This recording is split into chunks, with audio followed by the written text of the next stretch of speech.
No walls, no fire yet, just cold stone and the sound of wind outside the cave.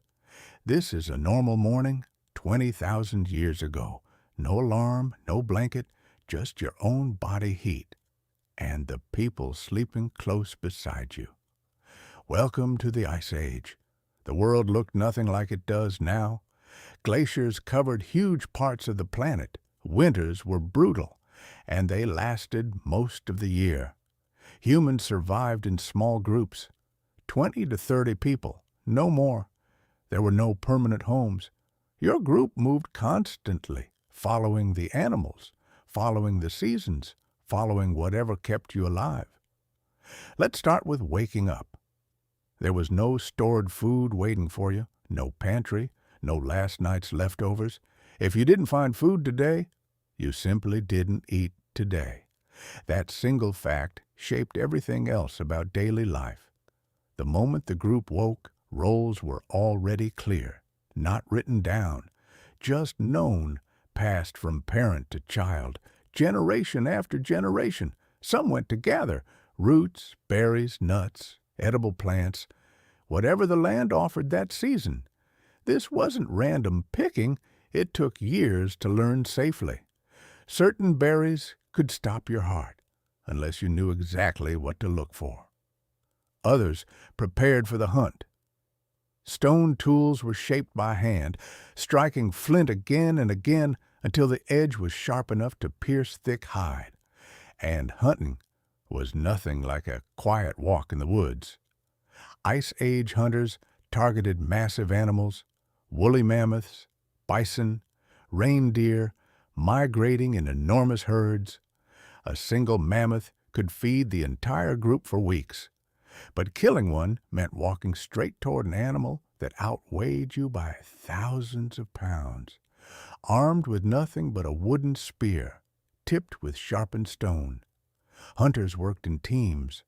They used the landscape itself as a weapon, driving animals toward cliffs or narrow ravines or hidden traps dug into the earth. One mistake could mean death, not just for the hunter, but sometimes for the whole group if the hunt failed and winter was closing in. Back at camp, life ran on cooperation, not individual survival. Children as young as 5 or 6 already had jobs, gathering firewood, watching younger siblings, learning which plants would heal you and which ones would kill you. Food wasn't hoarded by whoever caught it. It was shared deliberately across the entire group. That wasn't kindness alone, it was strategy. Today's successful hunter might be tomorrow's injured one, and survival meant everyone needed to trust the group would feed them too. Health was fragile in ways we can barely imagine now. A broken leg could be a death sentence. An infected cut with no medicine could kill within days. Childbirth was extremely dangerous for both mother and baby. The average lifespan was around 30 years.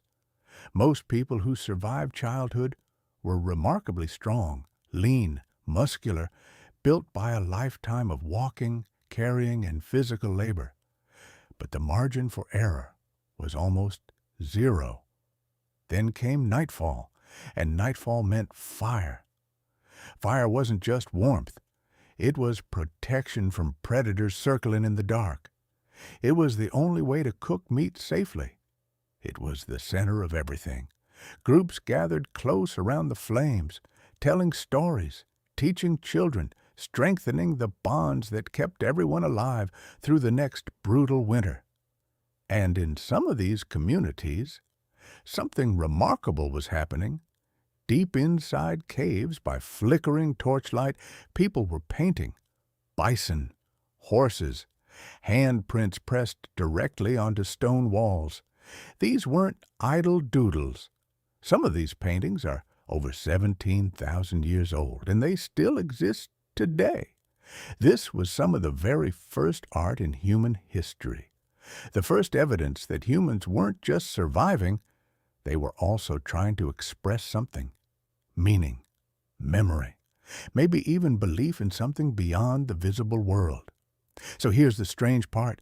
The human brain living in that cave was essentially identical to yours. Same intelligence, same capacity for love, fear, curiosity, and grief. The only difference was the world surrounding that brain. We didn't get smarter over the last 20,000 years. We got more tools, more safety nets, more layers between us and sudden death. We gained warmth at the flip of a switch, food without a single hunt, medicine that turns once fatal wounds into minor inconveniences.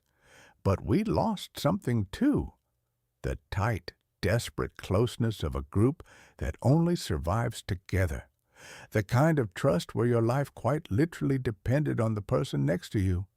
So imagine it for a moment. Cold stone beneath you, no walls, no safety net, just a spear, a small fire, and the people beside you, who are the only reason you're still breathing. Could you survive a single day 20,000 years ago?